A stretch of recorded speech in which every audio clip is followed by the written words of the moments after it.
So hello everyone, तुमच्या सर्वांचं पुन्हा एकदा स्वागत करतो एक नवीन व्हिडिओमध्ये. बघा, जसं की कालच्या व्हिडिओमध्ये आपण बोललोच की ही ट्रेडिंग खूप सोपी गोष्ट होईल जर तुम्ही हिला कॉम्प्लिकेटेड नाही बनवलात.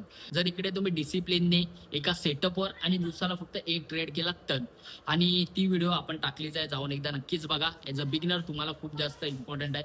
आणि आजचा व्हिडिओ यासाठी बनवतोय की आज माझ्यासोबत रिअली जी गोष्ट आली ती मी तुमच्यासोबत शेअर केली. आज नॉर्मली मला एक चांगलाच लॉस झाला, म्हणजे नाही बोलता बोलता 70,000 लॉस झाला. बट मला माहिती आहे तो लॉस कसा कव्हर करायचा, कारण की या मार्केटमध्ये गेले 5 वर्ष मी काम करतोय आणि मार्केटने चांगलंच शिकवलंय की जर तुम्ही लॉस कव्हर करायला ट्रेड कराल तर अजून जास्त लॉस होईल. ही गोष्ट मला मार्केटने शिकवलंय. आणि बघा, तुम्हाला पण एक गोष्ट मी नक्की सांगेल, ॲज अ बिगिनर आलात तर कधी पण तुमचा झालेला लॉस हा दुसऱ्या दिवशी कव्हर करायला जा. बघा, या माइंडसेटने नक्कीच नका जाऊ की त्या लॉसला आपल्याला कव्हर करायचं आहे. जसं की मी या पहिले पण व्हिडिओ बनवलाय की तुमचा झालेला लॉस कधी पण एका दिवसात किंवा 2 दिवसात कव्हर करायला जाऊ नका. बस 70,000 खूप मोठी अमाऊंट असते आणि त्या अमाऊंटला जर मला कव्हर करायचं आहे तर कमीत कमीत मला 3 ते 4 दिवस या मार्केटमध्ये द्यावे लागतील आणि प्रॉपर कन्सिस्टन्सीने आणि डिसिप्लिनने ट्रेड करावा लागेल, तेव्हा जाऊन कुठेतरी हा लॉस कव्हर होईल.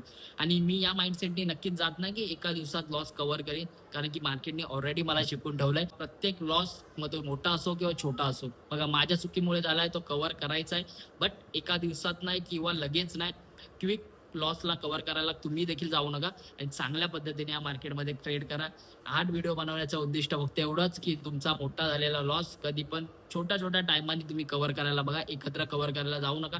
नाहीतर दोन गोष्टी होतील, एक तर क्वांटिटी जास्त कराल आणि सेकंड क्वांटिटी जास्त केल्यामुळे तुमचं पूर्ण कॅपिटल स्वाईप आउट होऊ शकते. आरामात लॉसला कव्हर करा, बट मार्केटची रिव्हर्स ट्रेंड अजिबात करू नका. आपण भेटूया दुसऱ्या व्हिडिओमध्ये. तोपर्यंत घेतो तुमची रजा, तुमच्या फॅमिलीची आणि तुमच्या कॅपिटलची काळजी मात्र घ्या. Thank you for watching. Bye bye.